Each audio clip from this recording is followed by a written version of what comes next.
Boa noite, tudo bom?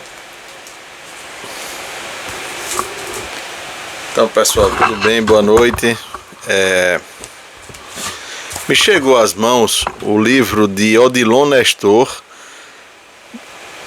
intitulado Faculdade de Direito do Recife, traços de sua história, segunda edição.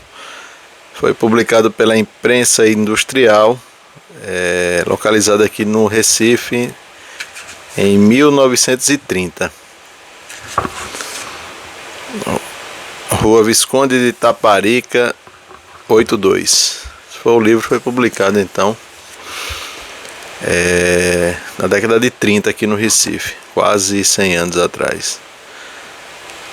Ele diz aqui na epígrafe: este trabalho saiu publicado a primeira vez no livro com que o Diário de Pernambuco celebrou em 1925 os seus 100 anos de existência.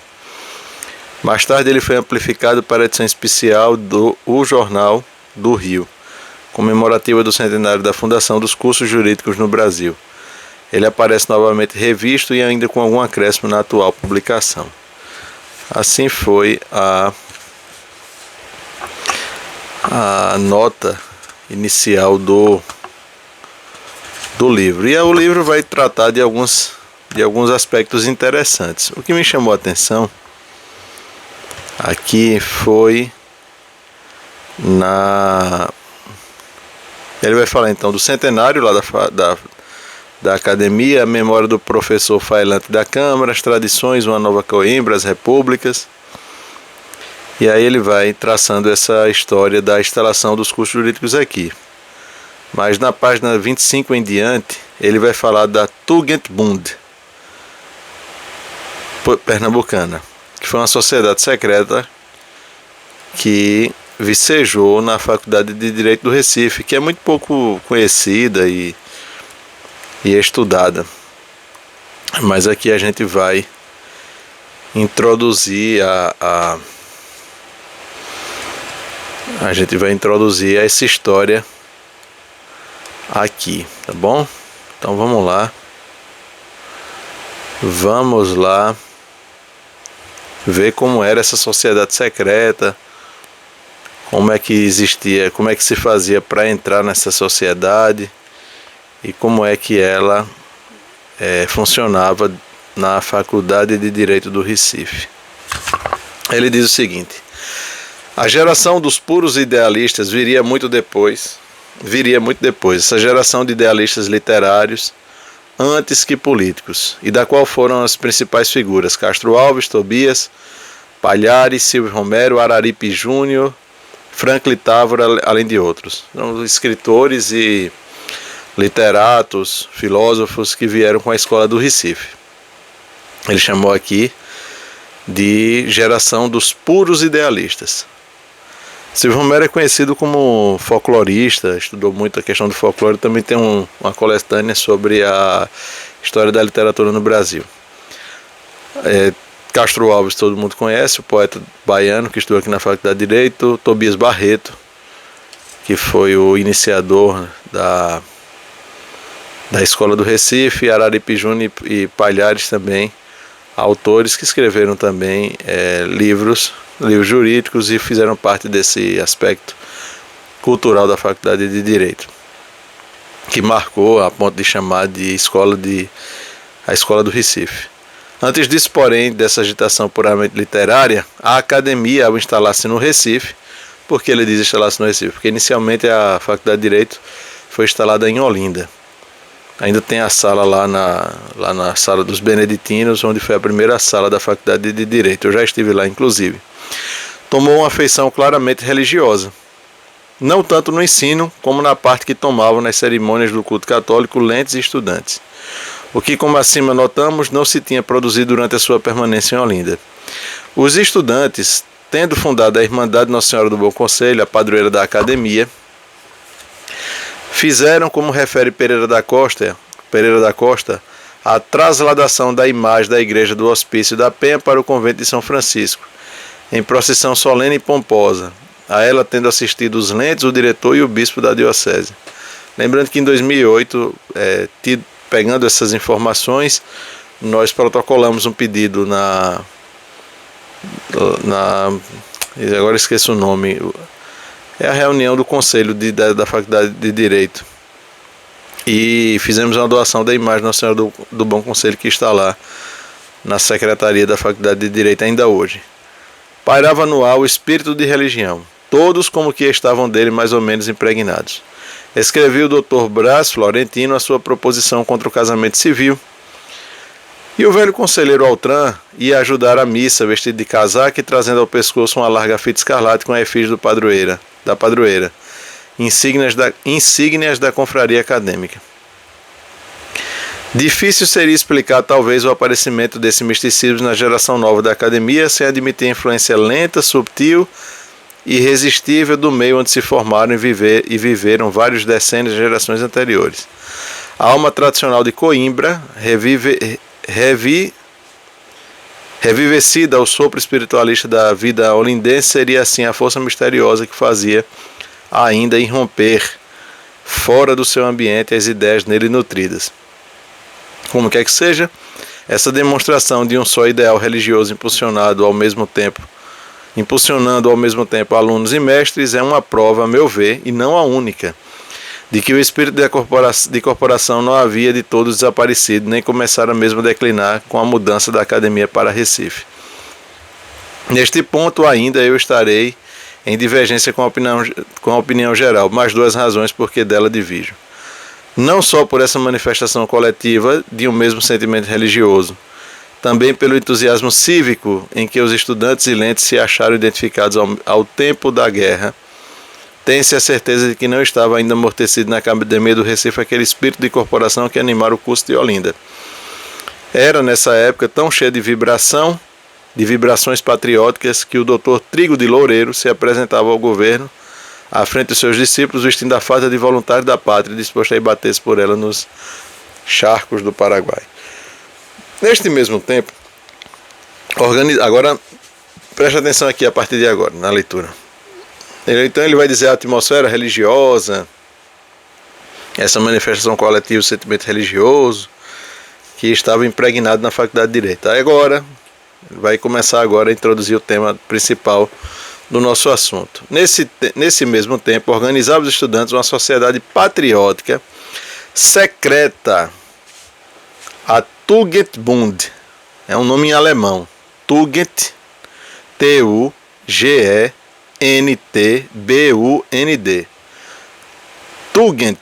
Tugendbund, imitação das Tugendbunde, associações de virtude, fundadas pelos estudantes das universidades alemãs por ocasião das guerras napoleônicas.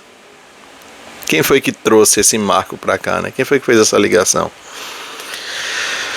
Quem foi que deu essa informação, né?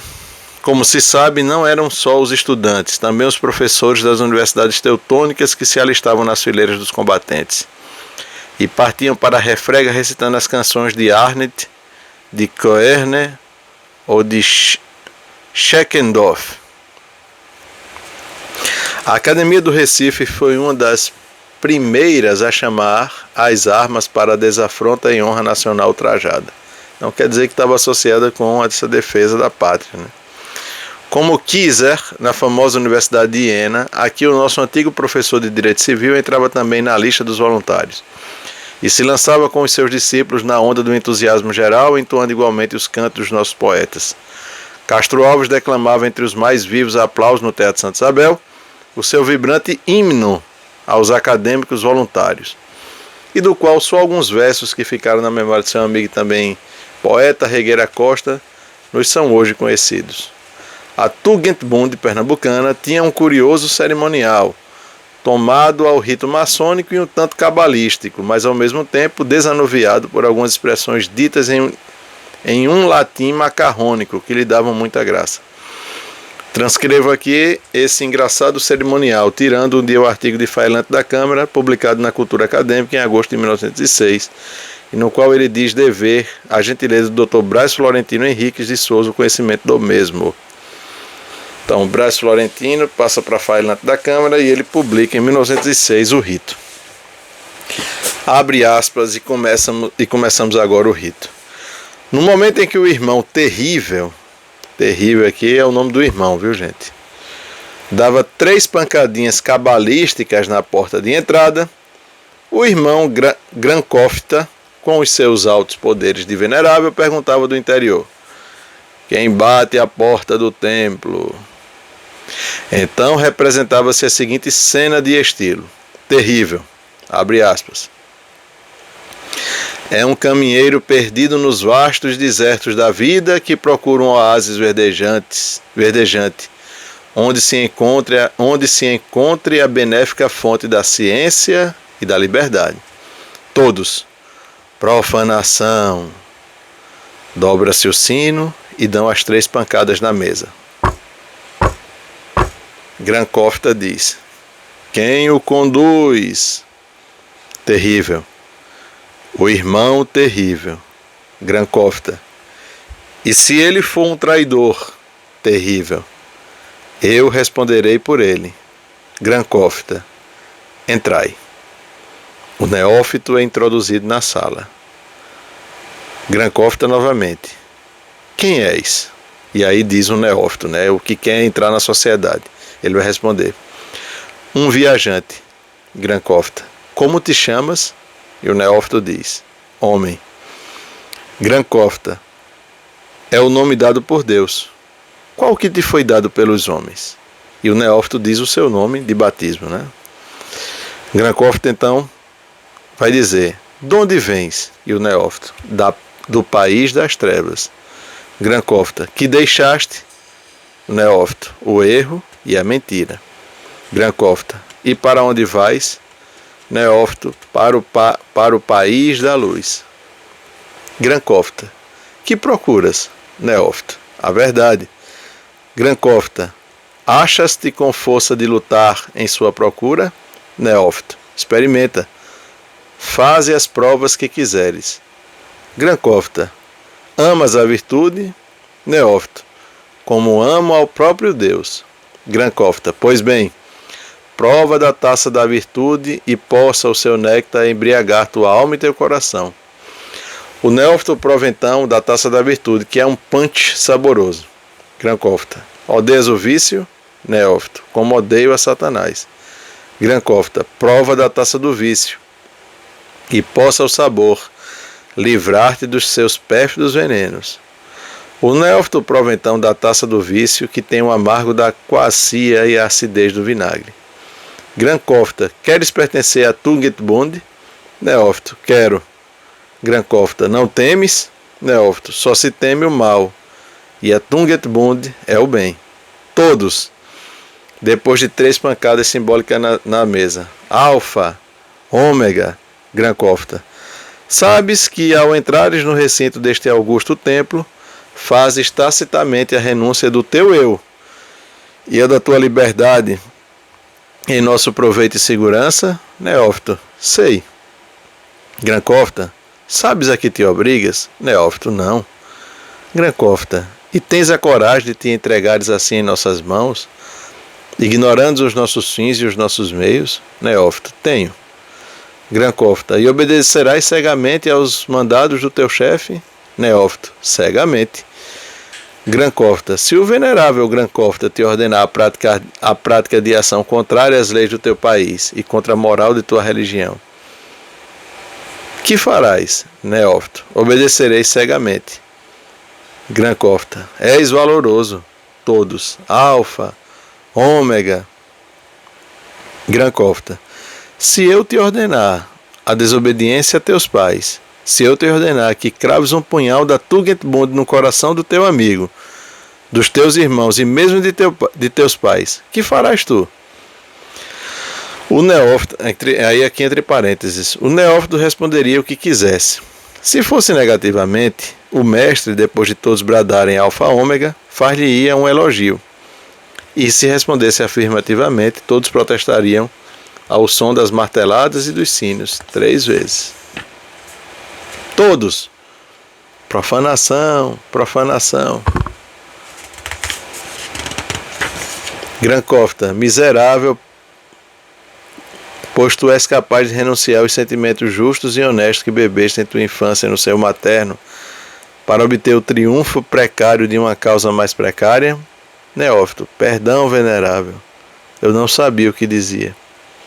Então não tens o uso da razão, és um desacisado, e a Tugendbund não precisa de doidos. Todos, alfa, ômega, terrível. Aí vem terrível, né? Venerável Grankofta, às vezes o medo se apodera do homem e a razão, vacilante, se desvaira. Perdoai-lhe, Senhor. Todos, depois de 3 pancadas. Perdoai-lhe, Senhor. Grankofta. Estás arrependido, F, do que disseste ainda há pouco? Neófito diz, sinceramente.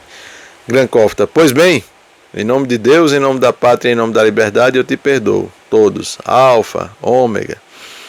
Grankofta, mortal, medita. Levam o neófito para o quarto da meditação, onde o deixam estar pelo espaço que quiserem. Depois da meditação, o neófito volta à sala e começa de novo o cerimonial. E todos dizem, alfa, ômega. Grankofta, meditaste? Neófito, meditei. Grankofta, diz o resultado de tua meditação. Neófito, ele diz sobre o que meditou. Grankofta, queres pertencer a Tugendbund? Neófito, quero. Grankofta, fratres vultis neophytum sicut fratem? Todos, volumus. Grankofta, pois bem, vem prestar o juramento. Vem o neófito, põe a mão sobre um livro qualquer e ajoelhando-se começa a repetir o juramento. Grankofta, ego, aí diz o nome do neófito, iur humanum super libero venerablem secretum tacitum premere executare et facere executare omnia quaecunque mandauerint magnus noster venerabile. Grankofta, ita espero. Terrível. Repicando os sinos. Habemus fratrem, todos alegremente. Alfa, ômega. Grankofta, tira o teu nome. O neófito tira o nome de uma urna e dá ao Grankofta, que depois de lhe bater 3 vezes no ombro, proclama o nome de guerra e diz: amo-te, cavalheiro da Tugendbund, e faço defensor dos 3 princípios, Deus, pátria e liberdade. Todos, alegremente. Alfa, ômega. Grankofta, aportate e anelam. O orador pede a palavra. Orador, venerável Grankofta, dai-me o ouro da língua de São Crisóstomo e chamai o Espírito Santo sobre a minha cabeça. Grankofta abençoando. Fala, orador, dá 3 pancadas com o martelo na mesa antes de começar, e ao depois faz o discurso do estilo. Grankofta, comece la dança à la ronde. Terminada a dança, o Grankofta desce do seu trono e, entregando a vara ao orador, abraça o neófito, o que todos os outros igualmente fazem. Grankofta, fiat lux tirate vendam. Trazem a luz e tiram as vendas. A influência que exerceu esta sociedade, sobretudo no começo, foi grande. Dela partiu a ideia do corpo acadêmico se alinhar ao lado dos defensores da pátria. Foram seus fundadores Carneiro Vilela, José Higínio, Gonçalves Ferreira, Domingos Pinto e Feliciano Pontual. A Tugendbund tinha como órgão na imprensa a Ilustração Acadêmica, período que durou pouco. Figuravam como principais associados, entre outros, Amorim Garcia, Braço Laurentino, Fiel Grangeiro, Gonçalo Faro e Sancho Pimentel. Para o fim, a sua feição era já menos guerreira que literária. Centro de oradores e poetas vagamundos que discursavam e faziam versos a propósito de tudo e mesmo sem propósito, como disse o Ailante. E aqui ele vai dizendo: memória histórica.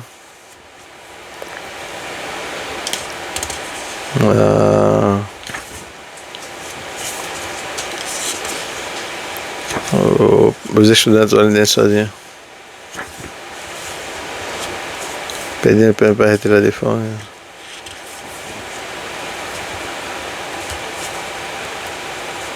Então é isso, gente. Vocês viram aqui como foi que se dava o cerimonial aí da Tugendbund, uma sociedade secreta que vicejou na Academia de Recife, né, na Faculdade de Direito do Recife.